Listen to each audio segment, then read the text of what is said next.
Atenção! Começa agora uma teleaula de ensaios de materiais do curso profissionalizante. Você vai assistir a teleaula de número 9. Bons estudos!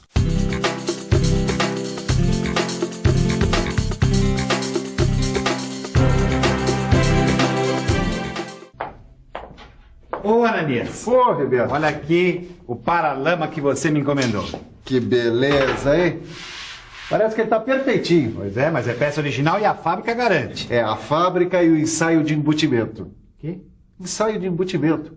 Preste atenção porque este é o assunto da nossa teleaula de hoje. Na teleaula de hoje, você vai ver a importância da ductilidade na estampagem. Vai conhecer o ensaio de embutimento e vai conhecer o ensaio Eriksen e o ensaio Olsen, que são dois métodos de ensaio de embutimento.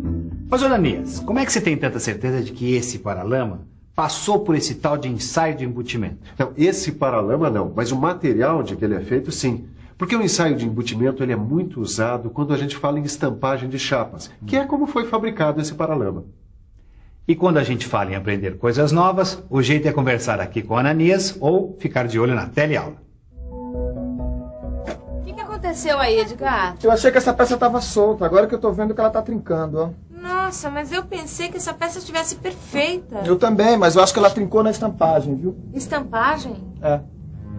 Estampagem é aquele processo de fabricação usado na fabricação de panelas e de lataria de automóveis. Ah, agora eu lembrei. Estampagem é o processo de converter chapas metálicas em peças como esta ou em produtos. É, mas o material usado não pode ter nenhuma fratura ou concentração de microtrincas. E a chapa usada na estampagem tem que ser bastante dúctil. Dúctil? Acho bom a gente relembrar o que quer dizer essa palavra, hein? Dúctil, que se pode estirar sem se romper.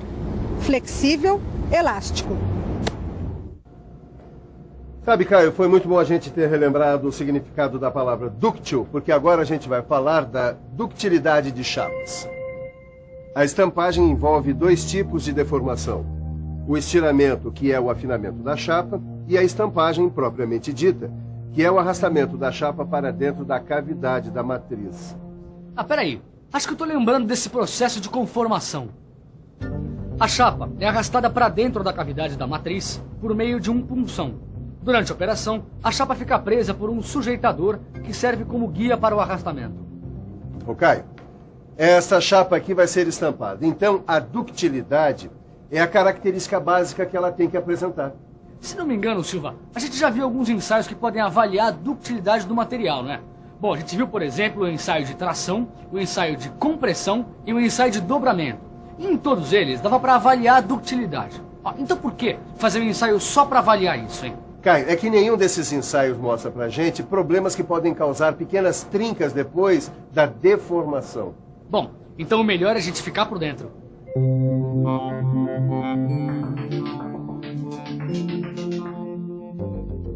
A estrutura de uma chapa não é totalmente uniforme.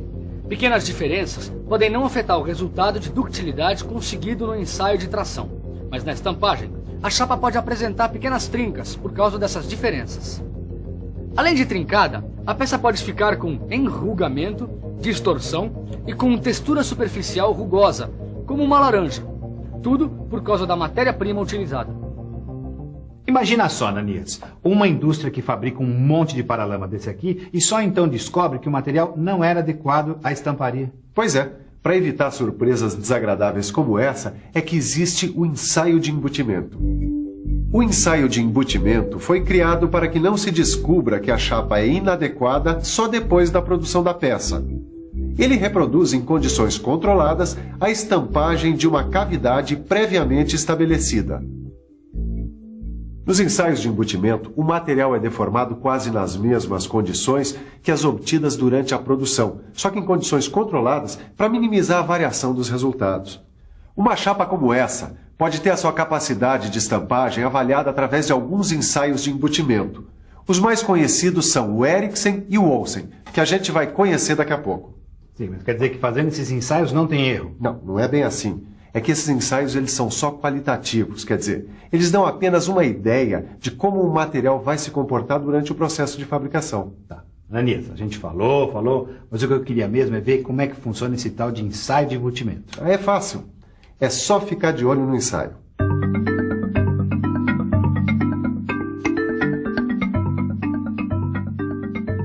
O ensaio de embutimento é feito por meio de dispositivos acoplados a um equipamento que transmite força. Ele pode ser feito na máquina universal de ensaios, adaptada ao ensaio, ou numa máquina como esta, específica para o ensaio de embutimento. A chapa que vai ser ensaiada é fixada entre uma matriz e um anel de fixação, para que o material não deslize para dentro da matriz. Depois de fixada, um punção aplica uma carga que força a chapa a se abaular, até que a ruptura aconteça. Um relógio medidor fornece a medida da penetração do punção na chapa. O resultado do ensaio é a medida da profundidade do copo formado pelo punção no momento da ruptura. E examinando a superfície da chapa, dá para analisar se ela é perfeita ou se tornou rugosa.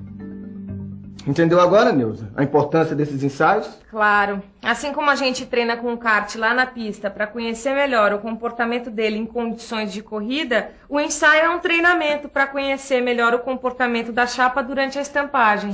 Agora a gente vai ter que escolher um material para estampar a peça do nosso kart, né? É um material que não apresente trincas. Um material que tenha passado pelos ensaios Eriksen ou Olsen. Muito bem, seu Caio. Agora que a gente já falou um pouco sobre a ductilidade e já viu o ensaio de embutimento, então a gente pode falar sobre o ensaio Eriksen. Aqui nessa representação dá para ver que no ensaio de embutimento Eriksen, o punção tem cabeça esférica de 20 milímetros de diâmetro e a carga aplicada no anel de fixação que prende a chapa é de mais ou menos 1000 kg-força. O atrito entre o punção e a chapa pode afetar o resultado do ensaio? Pode. Agora adivinha como é que se resolve isso? Vamos pensar um pouco? Vamos pensar um pouco. Deixa eu ver. Para que o atrito entre o punção e a chapa não interfira no resultado do ensaio, o punção deve ser lubrificado com vaselina ou graxa grafitada, de composição determinada em norma técnica, para que o nível de lubrificação seja sempre o mesmo. Aí, ó. Olha aqui. Eu quero que você veja uma coisa. Dá pra gente acompanhar o momento em que acontece a ruptura a olho nu ou pelo estalo característico de ruptura. Se a máquina for dotada de um dinamômetro como este, que mede a força aplicada, dá para determinar o final do ensaio pela queda brusca da carga que ocorre no momento da ruptura. Caio, isso daqui também é muito importante, porque esta representação mostra pra gente a altura do copo, que é o índice Eriksen de embutimento. Caio, existem diversas especificações de chapas para conformação a frio que estabelecem um valor mínimo para o índice Eriksen de acordo com a espessura ou o tipo de estampagem para a qual a chapa foi produzida. É porque a estampagem pode ser média, profunda ou extra profunda, não é isso? É isso aí, garoto, tá ligado, hein? Vamos então agora conhecer o ensaio Olsen. O ensaio Olsen também é muito usado. Ele é diferente do ensaio Eriksen, porque utiliza um punção esférico de 22,2 milímetros de diâmetro. E os corpos de prova são discos de 76 milímetros de diâmetro. E por que o ensaio se chama Olsen? Porque Olsen descobriu que duas chapas semelhantes, como essas aqui, que apresentam a mesma medida de copo quando ensaiadas, elas precisavam de cargas diferentes para serem deformadas. Mas elas são quase iguais. Pois eu posso garantir para você, Caio, que mesmo com tanta semelhança, muitas vezes uma chapa dessas pode precisar do dobro da carga aplicada na outra para conseguir o mesmo resultado. E como é que se resolve isso? É fácil. É só medir o valor da carga no momento da trinca e dar preferência à chapa que se deforma sob a ação da menor carga. Olha, Edgar, a necessidade de medir o valor da carga no instante da trinca eu entendi. Mas essa história de dar preferência à chapa que se deforma sob a ação de menor carga é meio confusa, não? Não devia ser o contrário? Não, Neuza. A chapa que se deforma com a menor carga é escolhida porque não danifica o equipamento de prensagem. Por exemplo, entre um motor que gasta mais combustível, um outro que gasta menos combustível, sendo que os dois têm o mesmo rendimento, qual que você escolhe? O mais econômico, claro. Exatamente. A economia da chapa está exatamente em não danificar e não sobrecarregar o equipamento de prensagem. Tá certo. Edgar, a borda do nosso kart já está bem presa, a gente já conheceu bem o ensaio de embutimento. O que é que está faltando? Bom, agora está faltando a revisão. E atenção, se liga aí que é hora da revisão. Na teleaula de hoje, você viu a importância da ductilidade na estampagem de chapas. Viu como é feito o ensaio de embutimento. Conheceu o ensaio de Eriksen. E, finalmente, conheceu o ensaio Olsen. Bons estudos e até a nossa próxima teleaula. Tchau.